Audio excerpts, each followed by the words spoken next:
د خیبر پختونخوا بر او کوز دیر په تاریخ کې یو ځانګړی حیثیت لري.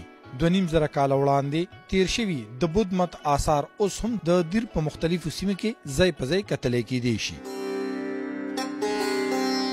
د سکندر اعظم، مغولو او فرنګیانو د دورونو نښې اوس هم د دیر د تاریخ یوه لویه برخه ده. د دیر نواب شاهجهان نه وړاندې د سخي عرب خان د نوسي اخوندصاحب طریقت سره د شاه ولی الله او احمد شاه ابدالي د وختونو مبارزو ذکر اوس هم د تاریخ د پاڼو یو مهمه برخه ده.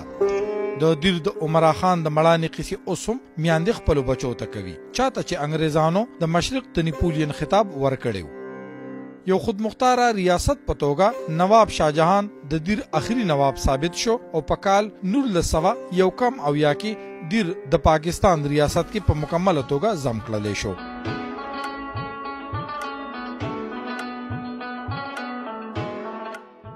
دیر په خپله سینه کې د قدرت ښکلا، د تاریخ پاڼې، د پښتنو روایات لکه حجره جومات، غم خادي په خپله سینه کې ساتلی دي.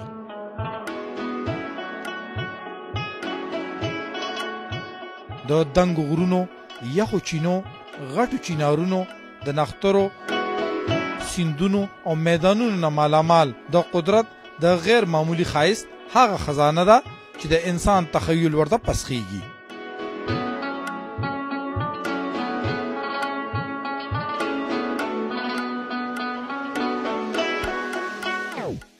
دیر کې د مودو راهسې یو شمیر قومونه یوسفزي، مغل، تاجک، دورانی، ترکلانی، مشوانی او سیدان اوسیږي.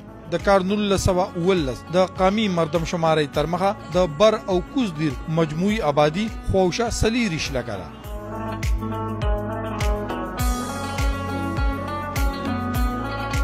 دلته نوابی ختمه شوې ده، خو د دې هر څه باوجود دیر د ملک د نورو سیمو په مقابله کې د ترقۍ په میدان کې ډیر وروسته پاتې دی. د متحده قومونو او نور نړیوالو ادارو د ریپورټونو تر مخه دیر د صحت او تعلیم په میدان کې ډیر زیات پسمانده دی.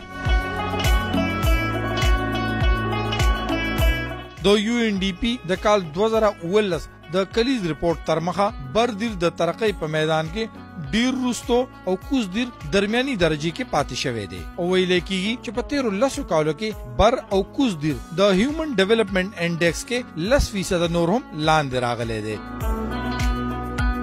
د ترقۍ په دې دور کې هم ګڼ شمېر دیروجیان د غربت د کرښې نه لاندې ژوند تیروي. دغه رنګه په لوی تعداد کې خلک د صحت او تعلیم د مسلو سره مخ دي. د آبادۍ یوه لویه برخه په ځوانانو مشتمله ده، ولې راتلونکي وخت په هکله د ناخبرتیا، د وظایفو د کمی او د نورو ډیرو مسلو د وجې په زرګونو طالب علمان د ملک د نورو برخو د ځوانانو نه وروسته دي، د کوم ملاتړ چې د وخت د ټول نه لوی ضرورت دی. زموږ د بنیادي مسله چې موږ څونه کسان یو چې راجمع شو او د دیونه کار والو او د خلکو خدمت وکړو، خاص کر دیر والا او خاص کر او بیا د نورو خلکو.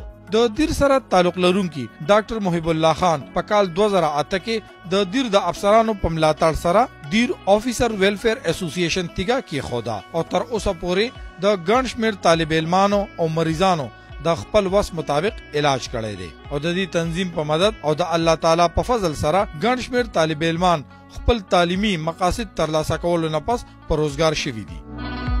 मैं Khyber medical college का स्टूडेंट हूँ.